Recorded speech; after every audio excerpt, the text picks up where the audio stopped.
Estoy muy contento de estar de nueva cuenta en este hermoso país que, sin lugar a dudas, más allá de la anécdota de lo que están pasando, del momento difícil económico, político y social por el que atraviesan, debo decirles que para mí resulta gratificante ver que pese a todas las adversidades que están viviendo, el hecho de que esté todavía a estas alturas de un viernes por la tarde en un 80% lleno este auditorio, para mí me demuestra la capacidad de recuperación que tiene este país y esas ganas de seguir avanzando y de no quedarse atrás.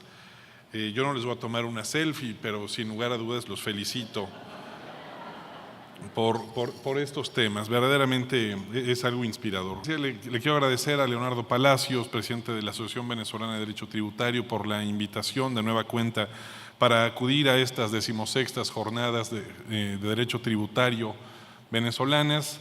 Quiero saludar también a don Gabriel Ruán, presidente de la Academia de Ciencias Políticas y Sociales, a los expresidentes del Instituto Latinoamericano de Derecho Tributario, don César García Novoa y don Mauricio Plazas Vega, saludar a toda la directiva y saludarlos y felicitarlos a todos ustedes por este evento que se está llevando a cabo de manera verdaderamente sujeta a un rigor técnico y científico. Pero les voy preguntando, el tema sobre el cual les voy a hablar yo es la deducibilidad como un derecho sustantivo de los contribuyentes. La ponencia que les voy a presentar hoy se las dejé, de todos modos voy a ver qué pasó y se las reenvío de nueva cuenta porque la dejé en PDF también para que pueda ser analizada por todos ustedes. Y es un análisis de las resoluciones que ha realizado la Suprema Corte de Justicia de la Nación en México en los últimos años. Básicamente es recopilar las resoluciones sobre temas de deducciones de los últimos años y para efectos de que ustedes lo puedan revisar con calma.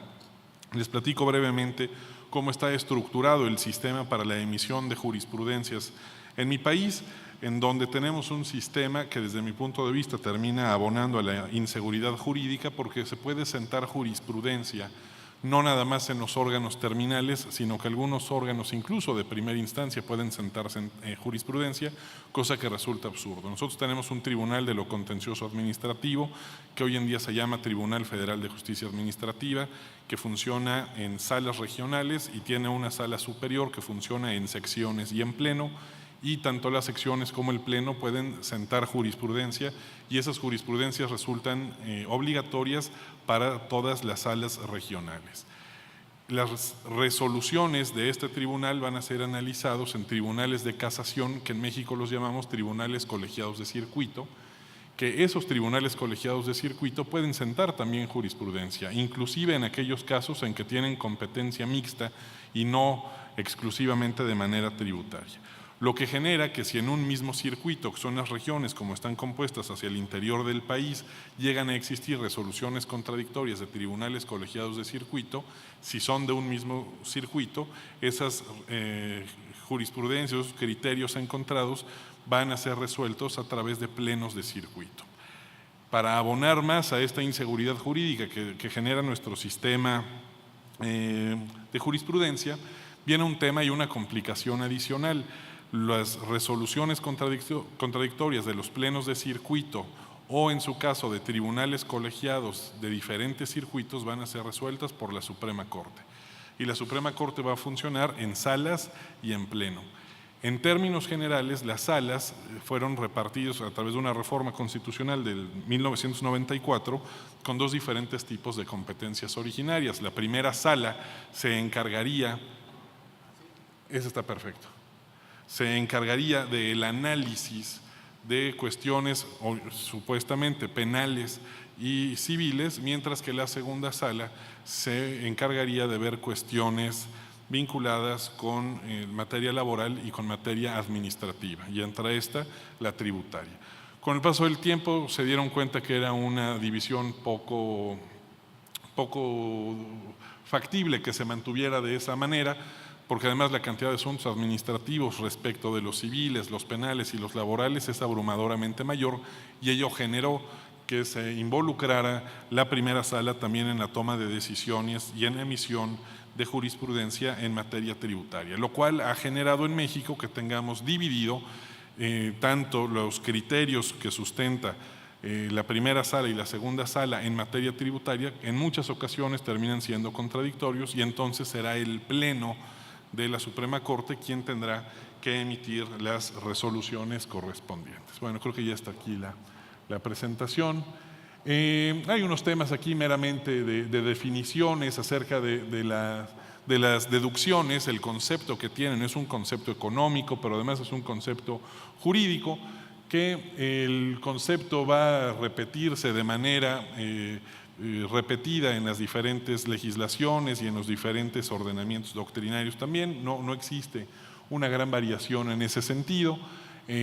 Prácticamente en todos los países con los diferentes sistemas en donde existe el impuesto sobre la renta, el tema de deducciones es exactamente el mismo.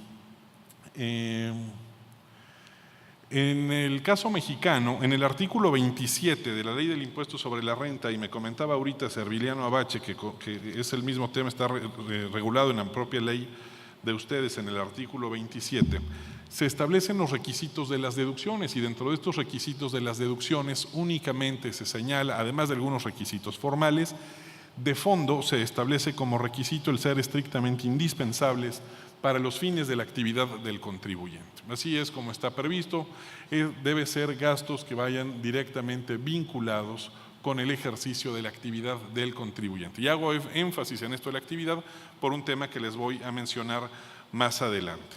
Donde ya se pone un poco más creativo el tema es la creación de unas categorías a través de jurisprudencia de la primera sala de la Suprema Corte de Justicia de la Nación, que además tiene otra peculiaridad. Actualmente en la primera sala está compuesta por juristas que tienen un origen variado. Entre ellos hay un catedrático de CEPA que nunca estuvo en otro lado más que en la cátedra. Algún tiempo fue secretario en la Suprema Corte, pero prácticamente dedicó su vida a la docencia y a la investigación en materia tributaria. Ahí quedan también algunos jueces de carrera y está un ex procurador general de la República, que es el fiscal general de la Nación. Mientras que en la segunda sala, y lo vamos a ver ahorita con algunos de los criterios que les voy a ir presentando, está integrada la segunda sala por dos altos exfuncionarios de Hacienda, un ex procurador fiscal de la Federación, al cual César García Novoa le dio buena suerte porque en las jornadas de México lo conoció, y después en las jornadas de San Luis Potosí al año siguiente le agradeció tremendamente haberle dado buena suerte. Y el otro funcionario es un ex jefe del Servicio de Administración Tributaria, que es nuestro CENIAT, lo que ha generado que las decisiones que se toman en la segunda sala de la Corte, como se podrán ustedes imaginar, son tremenda, abierta y completamente pro fisco. Ya no existe ninguna posibilidad de irnos hacia otro lado. Pero en el 2007 hubo una primera resolución de la primera sala de la Corte, y aquí lo van a ver en la presentación. Les dejé en la parte inferior, viene unos temas que están vinculados con la localización de los precedentes. Simple y sencillamente, a los ojos de estos temas de las deducciones estructurales indirectas, si llegan los clientes a cualquiera de las firmas de ustedes y no les cobran el vaso de agua, no les cobran el café, no les cobran las galletas, no les cobran el papel en el que les entregan la demanda o la consulta, esos serían gastos que serían deducciones estructurales indirectas, y por lo tanto podría haber una libre limitación en su deducibilidad. Era un tema verdaderamente grave.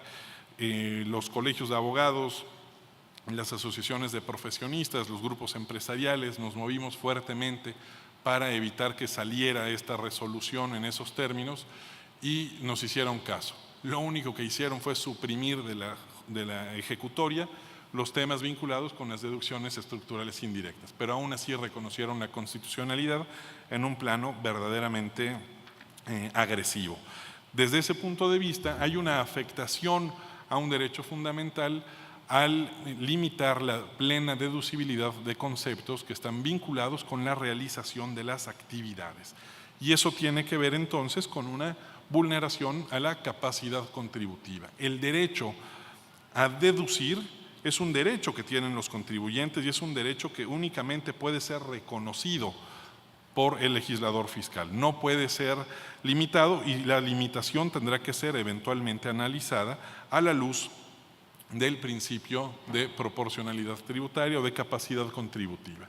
Eso mismo resolvió en el 2007 la primera sala de la Corte, en donde se hace referencia a que las deducciones deben tener precisamente un límite, que es el reconocimiento no de la política fiscal, sino que se debe atender la proporcionalidad tributaria, la capacidad contributiva. Esa es la verdadera limitación, y en caso de que se llegase a confrontar un tema de política fiscal contra un derecho fundamental, evidentemente, y lo lógico, nos llevaría a considerar que debe prevalecer siempre el respeto irrestricto de los derechos fundamentales. Les digo que desafortunadamente no está funcionando así hoy en día. Otro de los conceptos es lo de estrictamente indispensable. ¿Qué es esto de estrictamente indispensable? Si nos vamos a términos meramente de vocabulario, estaríamos hablando de que es aquello que es verdaderamente necesario, que no se puede dispensar. Y antes de continuar con este tema, para que la Suprema Corte Mexicana nos hable de lo que es estrictamente indispensable, si alguno de ustedes va a México, les puedo enseñar esta obra que editó la Suprema Corte sobre los relojes de la Suprema Corte. Esto fue un gasto estrictamente indispensable del Estado mexicano, con un papel verdaderamente del más fino, en donde la colección de relojes que se han venido realizando desde que México es independiente y que están asignados a la Suprema Corte, se han mantenido ahí. Es una verdadera belleza. Lo pueden encontrar ahí si no son uno de los 2,000 afortunados que recibieron una de estas obras. Y otro, antes de continuar con el tema de estrictamente indispensable, es esta belleza que editó también nuestra Suprema Corte. La pertenencia de integrantes de la judicatura a las logias masónicas en el Paraguay vulnera principios del Código Modelo Iberoamericano de Ética Judicial. Esa es una obra que van a poder consultar si van ustedes a mi oficina, porque fui uno de los afortunados que recibieron esta obra editada y pagada con los impuestos de los mexicanos. Pero ya que vimos, bueno, vamos a ver entonces qué resulta ser estrictamente indispensable para la Suprema Corte. Y bueno, para la Suprema Corte, simple y sencillamente tenemos que determinar qué es lo estrictamente indispensable. ¿Es indispensable para realizar las actividades, como lo dice el artículo 27, o es indispensable para la obtención de ingresos, siguiendo esta lógica de las deducciones estructurales indirectas? Y la realidad de las cosas, y me parece muy grave, es que nuestros tribunales, desde la Suprema Corte, y es algo que ha ido permeando hacia los tribunales colegiados y al Tribunal Federal de Justicia Administrativa, se han ido estableciendo y emitiendo una serie de criterios en donde se habla de una vinculación de las deducciones para la obtención del ingreso. Les digo, cuando no es así, tiene que ver con la realización de las actividades. Si yo pago un curso para capacitar al personal de la firma, si yo compro un libro para estar actualizado, si yo compro el papel, si hago una serie de gastos, pero no le estoy cobrando directamente a los clientes por esos servicios, si no les traslado el costo de manera directa e inmediata, corro el riesgo en México que me digan que para ellos no es un gasto estrictamente indispensable para la obtención de ingresos. Y si nos regresamos al artículo 27 de la Ley del Impuesto sobre la Renta Mexicana, habla de la realización de actividades, lo cual termina vulnerando otro de los derechos fundamentales de los contribuyentes. Después tenemos los criterios aplicados, y esto es meramente a modo de ejemplo, y son aquellos que han llegado ya a sentar jurisprudencia en estos casos por reiteración de los asuntos que se han presentado ante el Tribunal Federal de Justicia Administrativa y que los órganos superiores, los tribunales colegiados o los plenos de circuito han tenido que terminar resolviendo respecto de algunos criterios aplicados por las autoridades fiscales. Y antes de pasar a eso, esta es una foto que tomé en el 2016, por ahí de octubre.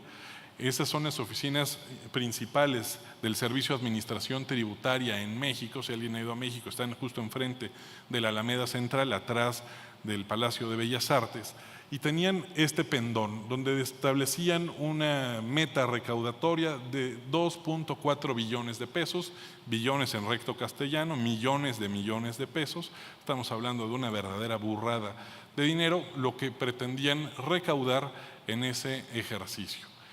Cuando yo vi eso, me acuerdo que le tomé una foto, la subí al Twitter y les puse ¿a costa de qué? ¿A pesar de qué? ¿Cómo es que se fijan una meta para después determinar hacia dónde tienen que llegar? Eso genera que las diferentes unidades administrativas encargadas de la fiscalización y de la recaudación van a tener que recurrir a cualquier tipo de mecanismo y argucia para poder lograr las metas que les van a establecer. Son metas además que se reparten a prorrata en el territorio nacional. Y esto genera que surjan criterios como los que les voy a poner a continuación. Esta, por ejemplo, es una jurisprudencia del Pleno de Circuito, el Pleno del octavo Circuito. No, es un noveno tribunal colegiado, es un tribunal colegiado del primer circuito de la Ciudad de México. Aquí, por ejemplo, se hace referencia a que del análisis jurídico que realicen los auditores en México, si los vocablos utilizados en los contratos les llegan a hacer creer que la erogación ahí establecida no es deducible, no la declaren deducible. Los mismos agentes de fiscalización no están capacitados para realizar un análisis técnico de lo que está ahí. Y además, la utilización de vocablos que les dieran indicios para considerar que no es deducible no puede ser utilizada como mecanismo suficiente. Y esto terminó generando que hubiera una tesis que publica un tribunal colegiado de circuito en la Ciudad de México, lo que quiere decir que es un criterio que estaba imperando y que estaba circulando por los diferentes agentes de fiscalización, que además no tienen realmente en México, no tienen una preparación real. Las capacitaciones no duran más allá de un par de meses y terminan mandando a los funcionarios, no existe un sistema de carrera y eso termina generando que surjan este tipo de criterios absurdos. Otro de estos criterios absurdos, César García Novoa siempre dice que le gusta andar recorriendo y viendo las cosas exóticas que suceden en el continente americano. El otro día le mandé una foto de una silla de la Corte Suprema en Argentina que tiene un letrero, le falta una pata y le pusieron un letrero que dice no sentarse. Bueno, pues si le falta una pata no le pongan el letrero, quiten la silla, ¿no? Es absurdo. Se tardaron más en hacer el letrero que en mover la silla, es absurdo. Pero bueno, así, esto lo voy a dar para la colección de César, en donde aquí, por ejemplo, en este criterio de las autoridades fiscales rechazan la deducción porque no se pudo cerciorar el inspector fiscal del grado de capacitación del prestador de servicios que les prestó el servicio a la empresa. Y como no se podía determinar el grado de capacidad técnica, simple y sencillamente rechazó la deducción y esto terminó en un litigio. Es verdaderamente absurdo. Esta es otra joya que nos regala la segunda sala de la Suprema Corte, para que vean lo moderna que es nuestra segunda sala. Esta es una jurisprudencia del 2013. En México tenemos una limitación a la deducción de los carros. Únicamente puede ser deducible hasta el equivalente a $9,000. El resto se convierte en un gasto no deducible y si además eso fue asignado a un socio, la diferencia se convierte en un dividendo ficto sobre el cual le van a poder cobrar contribuciones y además eso va a restar la utilidad fiscal neta y va a disminuir la posibilidad de reparto de dividendos en las empresas. Tiene una connotación verdaderamente terrible. Entonces, los contribuyentes pueden deducir hasta $9,000. Sin embargo, nuestros funcionarios en un país peligroso, a diferencia de lo que decía nuestro amigo ayer de Price, que nosotros los mexicanos decimos que México es Suiza, pues no, tampoco nos va tan bien, pero nuestros funcionarios allá andan en camionetas que cuestan $200,000 ya con todo y el blindaje. Y ellos sí se las pagamos con nuestros impuestos, mientras que los mexicanos tenemos que andar en coches de menos de $9,000 o tener consecuencias negativas fiscalmente hablando. Y aquí la Suprema Corte, en una decisión que ellos creyeron que era de mucha vanguardia, declaran que no debe existir este límite si el vehículo del cual se va a tomar la deducción es una pick-up. Y lo dicen porque al contar con una caja abierta que es propia para carga, tienen como finalidad o están destinados al transporte de enseres o mercancías. Listo, es un pensamiento impecable. Si el vehículo tiene una caja, no la van a utilizar los narcotraficantes en estas camionetas que tienen caja, que son a todo lujo, con asientos de cuero y que tienen una verdadera Belleza, no, pero si tiene caja, ellos asumen que va a ser utilizada para el trabajo y no para otros fines. Y por lo tanto, limitan o quitan esa limitación de la deducibilidad hasta $9,000. Esto genera, y les digo, y de estos podría traerles todavía algunos otros criterios, esto genera que existan además otra limitación para el pleno ejercicio de la deducibilidad por parte de los contribuyentes. Y este otro concepto está vinculado con algunas resoluciones que han salido también derivados evidentemente de auditorías, en donde las autoridades fiscales rechazan la deducibilidad de conceptos por cuestiones vinculadas con el tercero con el que se prestó el servicio o con el que se enajenó el bien. Cuestiones como en este caso que les estoy poniendo aquí, que es también una resolución de la segunda sala de la Corte, en donde se establecía en la normatividad secundaria la obligación de establecer en los comprobantes fiscales que amparan las operaciones que se pretende deducir, que se señale la leyenda si se paga en una sola exhibición o en parcialidades. Y si no venía esa leyenda establecida en la normatividad secundaria, rechazaban la deducibilidad. Ayer comentaba el mismo César que estos conceptos incluso deben ser deducibles aun cuando se pudiera acreditar indiciariamente que se realizaron las operaciones y que existieron los flujos de efectivo correspondientes. En este caso, la segunda sala de la Corte convalida un criterio, desde mi punto de vista, que era natural, que no se puede limitar el ejercicio a la deducción por este tipo de conceptos. Y aquí entra un tema también adicional en México. Hemos ido avanzando también poco a poco, en donde ahora tenemos una nueva modalidad en el juicio contencioso administrativo, que se le llama juicio de resolución exclusiva de fondo. En un juicio en donde lo que se va a analizar son exclusivamente si las omisiones formales que pueda haber detectado la autoridad fiscal generaron una omisión en el entero de contribuciones, una merma real a la hacienda pública. Y si no se acredita una merma, una afectación a la hacienda pública, en ese caso no deberá generar ningún tipo de consecuencias. Y les digo porque en México nos llenamos, como en muchos otros sistemas, de una gran cantidad de formalismos innecesarios y absurdos que terminaban llevando a la limitación en el ejercicio de la plena deducibilidad. Otro de los conceptos que también les pongo aquí es respecto del cumplimiento de las obligaciones por parte de los contribuyentes con quien se realizó la operación. Yo realicé un gasto, pero resulta que esa persona que me prestó el servicio o de la cual adquirí bienes o servicios no presentó la declaración correspondiente. Las autoridades fiscales utilizaban este concepto como un motivo para el rechazo de las deducciones. Y fíjense aquí lo que resulta verdaderamente grave. Esta es una resolución del pleno de circuito, del octavo circuito, es decir, de la zona de Coahuila en el norte del país, en donde tienen que ponerse a analizar porque las autoridades fiscales rechazaban las deducciones porque la persona con quien se realizó la operación no había presentado la declaración. Una vez más, aquí el Poder Judicial termina dándole la razón al contribuyente diciendo no es válida esa objeción o esa limitación.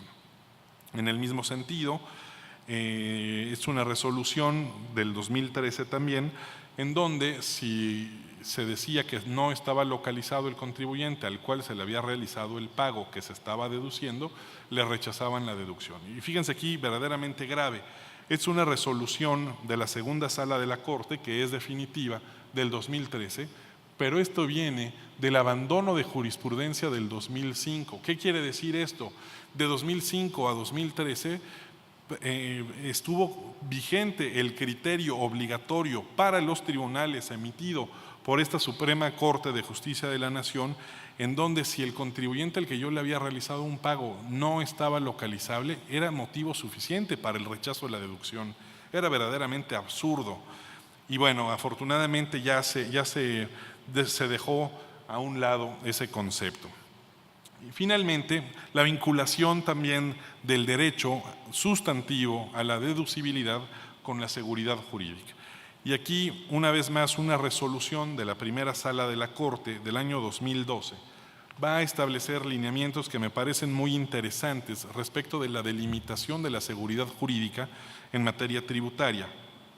Y aquí resolvió la primera sala que la seguridad jurídica lo que tutela es que el gobernado jamás se encuentre en una situación de incertidumbre jurídica y que, por tanto, en estado de indefensión.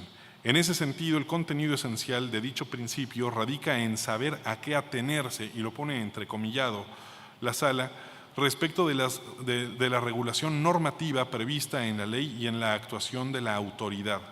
La importancia de la ley como vehículo generador de certeza y, desde un punto de vista negativo, el papel de la ley como mecanismo de defensa frente a las posibles arbitrariedades de los órganos del Estado. De esta forma, las manifestaciones concretas del principio de seguridad jurídica en materia tributaria se pueden compendiar en la certeza en el derecho y en la interdicción de la arbitrariedad o la prohibición del exceso. Esto termina siendo muy importante porque esto es un concepto que termina estando vinculado entonces con el pleno derecho a la deducibilidad.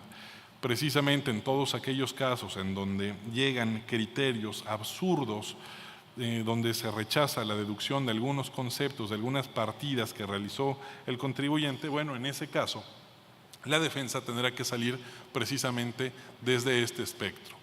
Si son gastos que están vinculados con el ejercicio de las actividades productivas del contribuyente, entonces se deberá de permitir la plena deducibilidad, porque esa es la regla que manda desde el artículo 27 y la jurisprudencia del 2011 que les planteé aquí mismo, y ese debe ser el camino que se debe seguir.